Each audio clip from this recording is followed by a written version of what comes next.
ఉమా శివలింగేశ్వర స్వామి కొలువై ఉన్నటువంటి మహామహిమాన్వితమైనటువంటి క్షేత్రం శివకోటి క్షేత్రం.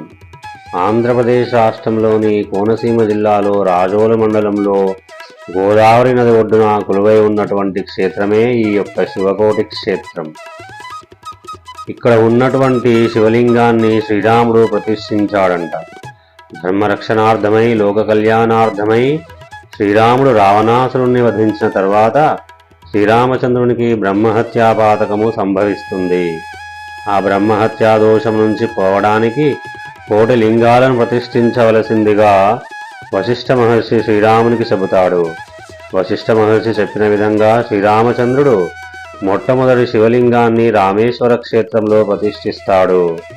మరియు అక్కడక్కడ శివలింగాలను ప్రతిష్ఠిస్తాడు. ఆ క్రమంలో ఇక్కడ ప్రతిష్ఠించినటువంటి లింగము కోటివ శివలింగం కాబట్టి ఈ క్షేత్రానికి శివకోటి అనే పేరు వచ్చింది. ఈ దేవాలయంలోని శివలింగాన్ని పరిశీలించినట్లయితే పైభాగంలో గంగాదేవి పార్వతీదేవి ఉంటారు. పైనుండి శివలింగం పైనుండి నీళ్లు వచ్చినట్లుగా కనబడుతూ ఉంటుంది.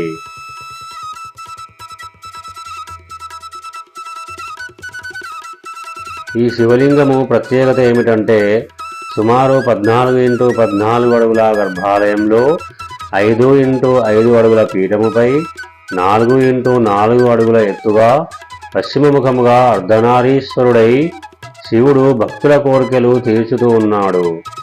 ఈ శివలింగంలో ఎడమవైపు పార్వతీదేవితోనూ కుడివైపు గంగాదేవితోనూ శివుడు దర్శనం ఇస్తాడు.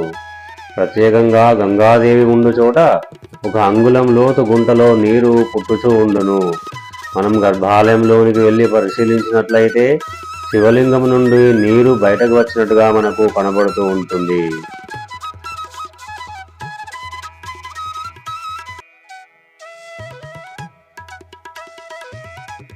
ఈ శివకోటి క్షేత్రం గోదావరి నదికి 1 కిలోమీటర్ దూరంలో ఉంటుంది. కార్తీక మాసంలో ప్రత్యేకమైనటువంటి పూజలు అభిషేకాలు నిర్వహిస్తారు. భక్తుల రద్దీ కూడా చాలా ఎక్కువగానే ఉంటుంది. ఆలయంలోనికి ప్రవేశించగానే కుడివైపున 12 జ్యోతిర్లింగాల చరిత్రలు 18 శక్తిపీఠాల చరిత్రలు ఉంటాయి. ఆలయ ప్రాంగణంలో మేధిని రమా సహిత సత్యనారాయణ స్వామి వారి ఆలయం ఉంటుంది. మరియు వల్లి దేవసేన సమేత సుబ్రహ్మణ్యేశ్వర స్వామి వారి ఆలయం కూడా ఉంటుంది. మరియు ఆలయానికి బయట భాగంలో భద్రకాళి సమేత వీరభద్రస్వామి వారి ఆలయం, దుర్గాదేవి ఆలయం కూడా ఉన్నాయి. ఆలయ ప్రాంగణంలో ఇంకా శమీ వృక్షము, బిల్వ వృక్షము కూడా ఉన్నాయి. కార్తీక మాసంలో విశేష పూజలు నిర్వహిస్తూ ఉంటారు. ఆలయానికి చుట్టూ కూడా సుబ్రహ్మణ్యేశ్వర స్వామి వారి, గణపతి వారి, దక్షిణామూర్తి వారి మూర్తులు అమర్చబడి ఉంటాయి. విద్యా, ఉద్యోగ, వ్యాపార, సంతాన, వివాహ సమస్యలు ఉన్నవారు ఈ ఆలయం చుట్టూ 108 ప్రదక్షిణాలు చేసినట్లయితే వారి కోరిక తప్పకుండా నెరవేరుతుంది అని భక్తులు విశ్వసిస్తారు.